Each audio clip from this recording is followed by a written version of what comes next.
देवी जगदम्बा महामाया आद्या शक्ति परमेश्वरी भुवनेश्वरी को मेरा आदरपूर्वक प्रणाम है।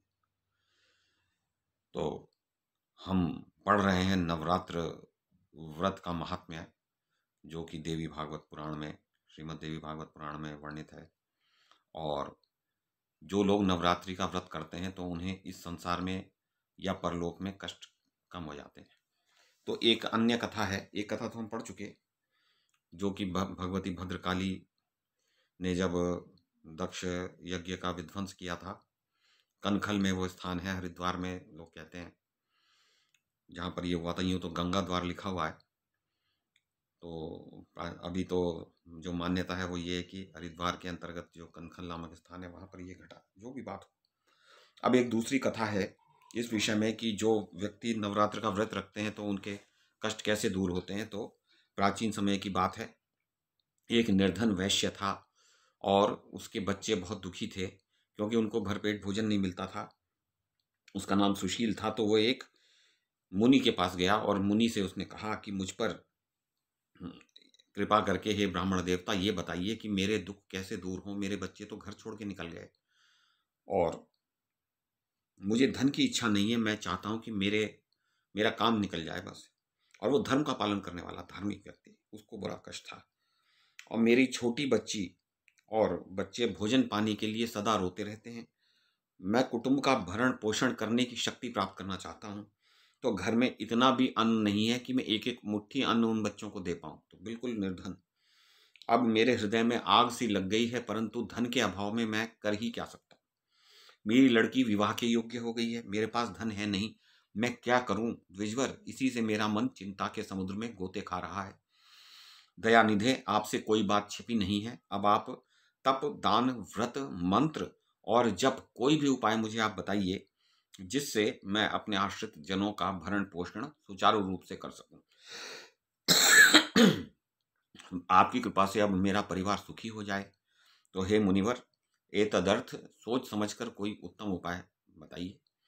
तो व्यास जी कहते हैं, राजेंद्र, इस प्रकार जब सुशील वैश्य ने पूछा तो उत्तम व्रत का पालन करने वाले उस मुनि ब्राह्मण को बड़ी प्रसन्नता हुई और उसने वैश्य से कहा, सुशील वैश्य से, वैश्यवर, तुम अब श्रेष्ठ नवरात्र व्रत करो।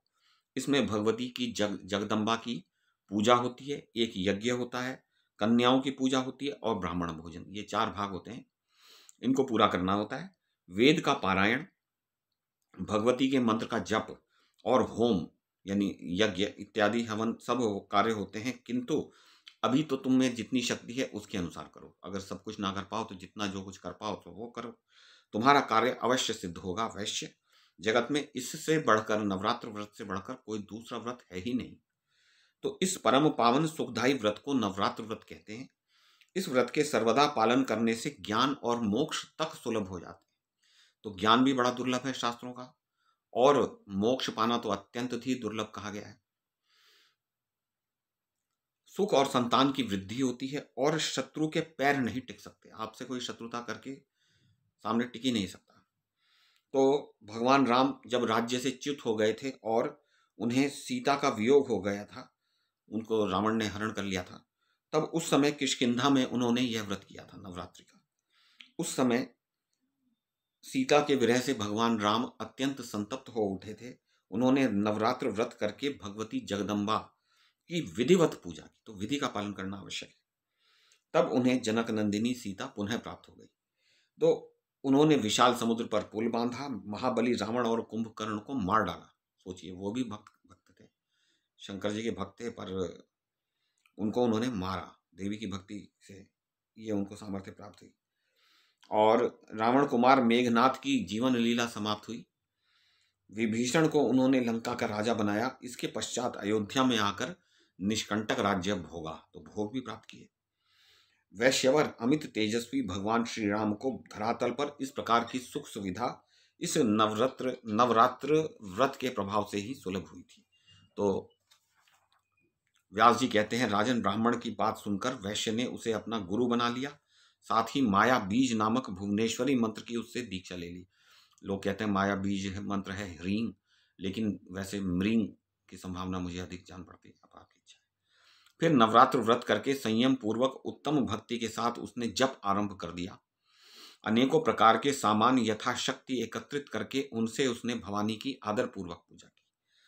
9 वर्षों के प्रत्येक नवरात्र में भगवती के माया बीज मंत्र का वह जप करता रहा। 9वें वर्ष के नवरात्र में अंतिम अष्टमी के दिन आधी रात के समय भगवती प्रकट हुई। तो नवमी 9 रात्रियों की बात है, उसको 9 वर्ष में भगवती के दर्शन प्राप्त हो गए। बताइए, केवल 9 वर्ष में उसने भगवती के दुर्लभतम दर्शन जो माने जाते हैं, बड़े बड़े देवता भी जिन दर्शनों को प्राप्त नहीं कर पाते, उसने केवल 9 वर्ष में नवरात्रि व्रत करके ये दर्शन प्राप्त किए। साथ ही विविध प्रकार के वर देकर उसे कृत्य देवी ने कर दिया। तो जन्मेजय ने पूछा कि भगवान राम ने सुखदायी नवरात्र व्रत क्यों किया था? राज्याधिकार छिन जाने में क्या कारण था? क्यों उनसे राज्य छिन गया? तथा सीता का हरण हो जाने पर उनको प्राप्त करने के लिए उन्होंने क्या किया था? तो ये सब कथाएं सब जानते हैं, पर फिर भी ये देवी भागवत पुराण में भी ये कथा है, क्योंकि प्रत्येक ग्रंथ में वही कथा भिन्न दृष्टिकोण से दी होती है, थोड़ा सी भिन्नता होती है। तो व्यास जी कहते हैं, प्राचीन समय की बात है, श्रीमान राजा दशरथ अयोध्या में राज्य करते थे। सूर्यवंशी राजाओं में उनकी बड़ी प्रतिष्ठा थी। उनके यहाँ देवता और ब्राह्मण सदा आदर पाते थे। तो हम जानते हैं कि योग वाशिष्ठ ग्रंथ हमने पढ़ा कि उनके दरबार में देवता आके बैठते थे और ब्राह्मण तो रहते ही थे, शीर्षस्थ ब्राह्मण ऋषि इत्यादि थे। और उनके 4 पुत्र हुए, जो राम, लक्ष्मण, भरत और शत्रुघ्न इन नामों से जगत में प्रसिद्ध हैं। राजा को प्रसन्न रखने वाले वे बालक रूप और गुण में समान थे। तो उनका रूप भी एक जैसा था, देखने में एक जैसे, और गुण भी उनमें एक ही जैसे थे। राम की माता कौशल्या थी। कैकेयी से भरत का जन्म हुआ था और सुमित्रा से लक्ष्मण और शत्रुघ्न, ये दोनों सुंदर बालक जुड़वा एक साथ उत्पन्न हुए थे। तो ये बालक बाल अवस्था में ही धनुष और बाण लेकर खेला करते थे। तदनंतर इनका संस्कार किया गया। अब जो 14 अथवा 11 अथवा 8 संस्कार होते हैं वो किए गए। इनके कारण राजा के सुख की वृद्धि होती रहती थी। इतने में विश्वामित्र आए और यज्ञ की रक्षा करने के लिए कुमार श्री राम को उन्होंने महाराज दशरथ से मांगा। तो ये सब जानते हैं कि विश्वामित्र ने मांगा उनको। तब भगवान श्री राम की अवस्था केवल 16 वर्ष की थी। राजा ने लक्ष्मण सहित श्री राम को मुनि के साथ जाने की आज्ञा दे दी। सब जानते हैं कि भाई बड़ी उन्हें दुख हो रहा था, बहुत ही कष्ट में वो आ गए राजा दशरथ की, मेरे कोमलांग बालक ये कैसे भिड़ पाएंगे उस राक्षस राज रावण से, जिसके सामने सभी त्रिलोकी पराजित हो चुकी है। तो रास्ते में तो राजा ने जब दे दिया तो प्रिय दर्शन राम और लक्ष्मण विश्वामित्र मुनि के साथ चले। तो मार्ग में भयंकर रूप वाली ताड़का नाम वाली राक्षसी को उन्होंने मार डाला। अब ये वह राक्षसी मुनियों को सदा सताया करती थी। भगवान राम के एक ही बाण से उसका काम तमाम हो गया। तो ताड़का की कथा है कि पहले वो एक गंधर्वी थी और उसने किसी ऋषि का अपराध किया और वशिष्ठ ऋषि का संभवतः किया। तो उन्होंने उसको शापित करके और राक्षसी योनि में जाने का शाप दिया। तो वो एकदम गंधर्वी से राक्षसी बन गई और मारीच और सुबाहु उसके पुत्र थे, बच्चे थे। तो मारीच ने तो बाद में मृग बन के जो है उनको सीता जी का हरण करवाया था। सुबाहु को तो तभी मार डाला था भगवान श्री राम ने। तो पापी सुबाहु के उन्होंने प्राण हर लिए थे यज्ञ की रखवाली करते समय। मारीच को भी मृत प्राय करके बाण के सहारे दूर फेंक दिया। हम जानते हैं मानवास्त्र से उन्होंने दूर फेंक दिया था। बिना फल वाला बाण उन्होंने सीख मारी थी खाली, उससे 400 योजन समुद्र पार करके और वो जा गिरा लंका में। सोचिए उस बाण की शक्ति देखिए, जिससे भगवान श्री राम ने उसको समुद्र पार फेंक दिया बिना मारे। वो जानते थे कि वो तो भगवान नारायण, वो जानते थे कि ये जो है आगे लीला कार्य में सहायता करेगा। तो इस प्रकार मुनि यज्ञ की रक्षा के इस गुरुतर कार्य को उन्होंने सहज ही संपन्न कर दिया, क्योंकि भगवान विश्वामित्र ऋषि जो थे वो इस यज्ञ को नहीं कर पा रहे थे। क्योंकि जैसे ही यज्ञ पूरे होने लगता था तो राक्षस लोग उसमें अपवित्र वस्तुएं यज्ञ कुंड में डालते थे। राख,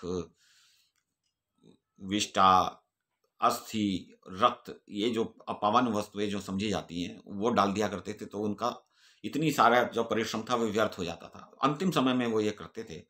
तो इस बार भी उन्होंने 8 दिन का 6-7 दिन का जो है ये यज्ञ चल रहा था उनका। एक दुर्लभ यज्ञ वो विश्वामित्र ऋषि एक सिद्धि कर रहे थे। तो 6 दिन तक कुछ नहीं हुआ। 6 दिन 6 रात तक वो दोनों भाई रामचंद्र जी, श्री राम और लक्ष्मण जी सोए नहीं थे। बिना सोए 6 रात दिन-रात तक वो जागते रहे और तब जब अंत में जो राक्षस आए तो उनको उन्होंने मार डाला और एक केवल मारीच को छोड़ दिया था, जिसने बाद में रावण के विवश करने पर ही उन्होंने वो हिरण बना था। हरिण और तब सीता जी का अपहरण हुआ था। तो फिर उसके बाद श्री राम और लक्ष्मण और विश्वामित्र ये सभी मिथिला के लिए प्रस्थित हुए। तो मार्ग में उन्होंने अहिल्या का श्राप से उद्धार किया। तो अहिल्या की बात हम कल करेंगे कि ये कौन थी अहिल्या, जो कि गौतम ऋषि की पत्नी थी और वो उसका उसका भी बहुत वर्णन है कि संसार की सबसे अधिक सुंदर स्त्री थी वो, जो कि जिसका निर्माण पुष्पों के और रत्नों के सार से स्वयं ब्रह्मा जी ने किया था।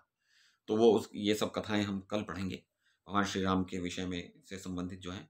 तो मैं देवी जगदम्बा, आद्य शक्ति, भवानी, परमेश्वरी, भुवनेश्वरी को आदर से प्रणाम करता हूँ।